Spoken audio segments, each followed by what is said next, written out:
It is Friday, October the 24th, 2025. I'm Heath Lambert, and the biggest story of the week is the Paris Jewel Heist. A sprawling international manhunt underway this morning after thieves took priceless jewels from the Louvre Museum in Paris. Officials say all leads remain open after Sunday's robbery of crown jewels in the Paris Louvre Museum. We're learning more about the shocking art heist at the Louvre Museum in Paris.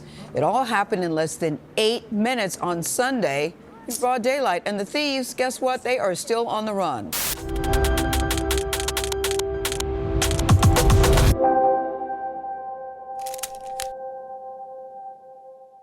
At 9:30 on Sunday morning, October the 19th, 4 individuals pulled up outside the Louvre Museum in Paris, France, in a procession of 3 vehicles, 2 motorbikes with a cherry-picker-type construction truck in between. The 4 men were dressed as construction workers, but were actually jewel thieves. The assailants placed cones around the vehicles to simulate authorized construction. Then 2 assailants waited below on the motorbikes, while 2 others ascended the ladder from their construction vehicle to the 2nd story of the museum. These 2 men broke into the museum through windows using power-cutting tools called angle grinders, which they then used as weapons to drive away 5 security guards. The same grinders were used to cut open 2 display cabinets where the thieves accessed some of the most valuable jewels from the history of the French crown.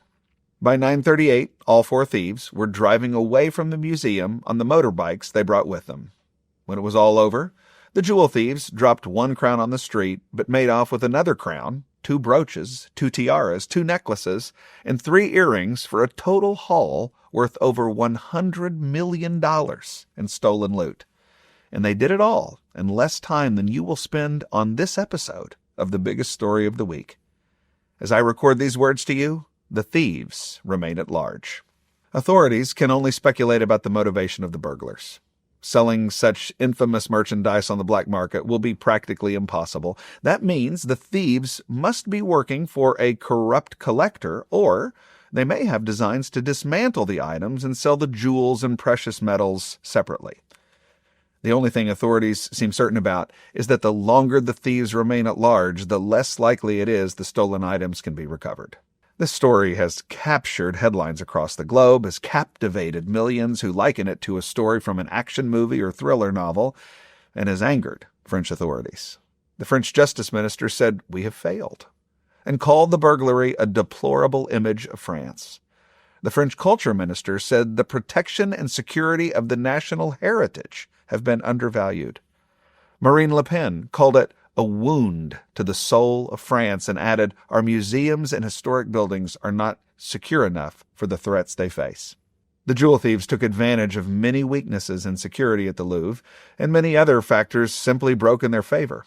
One benefit to the burglars was a very weak security system at the Louvre. Before the crime, the French Court of Accounts in charge of auditing security for the museum released an official report saying the security systems were outdated, inadequate, and lacked even basic security cameras.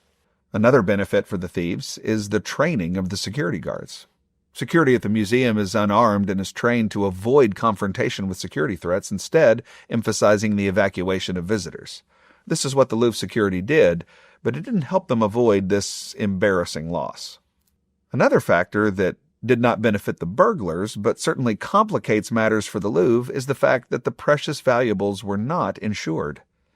Various officials have said such insurance was made impossible by the exorbitant expense of indemnifying assets described as priceless. One of the most striking benefits working in favor of the robbers is what we might call the judgment of charity. These very savvy criminals knew that when they drove up in construction vehicles, dressed as construction workers, and laid out construction cones, everyone would simply assume they were legitimate and not ask questions. The thieves gambled that countless witnesses would make a $100 million assumption, and the gamble paid off. Watching the headlines this week, I kept thinking about the issue of safety. The Louvre is the most visited museum on planet Earth, and the crown jewels are ultimately the responsibility of the French government to protect. If the French government and the world's most popular museum cannot keep $100 million worth of irreplaceable jewels safe, how can normal folks with far less resources protect our people and our property? The fact is, we can't. We live in a dangerous world, so corrupt that we need the voice of God to decree in the 8th commandment that you shall not steal. The command not to steal is required because, get this, people want to steal. You might not think that observation is profound enough for the biggest story of the week, but it is basic to humanity. In John 10, verse 10, Jesus says, "The thief comes only to steal, kill, and destroy." That is true. Sinners have a destructive desire for things that are not theirs, and the more valuable those things are, the more people will want them. We can and should make it as hard as possible for people to take what is not theirs, but we can never, ever stop it. But Jesus' words in John 10:10 do not end with what thieves do. His word continues with what he does. After warning about the intention of thieves, Jesus promises, "I came that they may have life and have it abundantly." Jesus is the first person in human history who does not come to take. He comes to give. He gives his life so that his people could be changed, could have real love for others, and so they could enjoy abundant life. Ultimately, that abundant life is experienced in eternity in a great heavenly city described to us by the Apostle John in Revelation 21, verses 10, 11, 12, 21, and 25. They say, "He carried me away in the Spirit to a great high mountain and showed me the holy city Jerusalem coming down out of heaven from God, having the glory of God, its radiance like a most rare jewel, like jasper, clear as crystal. It had a great high wall with 12 gates, and the 12 gates were 12 pearls, each of the gates made of a single pearl, and its gates will never be shut." That is a fascinating image that raises an interesting question.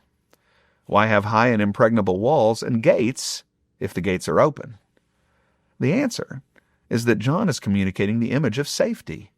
The city is impenetrable, but there's no danger of improper entry anyway. Revelation 21:27 says, "But nothing unclean will ever enter it, nor anyone who does what is detestable or false, but only those who are written in the Lamb's book of life." There is a day coming where all God's people will be perfectly and eternally safe. We won't need cameras, alarms, or security guards, because there will be no more thieves to break in and steal. This glorious reality will be the property of every Christian because of the work of Jesus Christ. That day will be glorious. But that day is not today. Today we need lots of security equipment, big insurance investments, and the French authorities need a big break. That is the biggest story of the week. Next week, I'll be away from the studio, and so we'll take a break from the biggest story of the week. But I'll be back on Friday, November the 7th, to examine the biggest headline.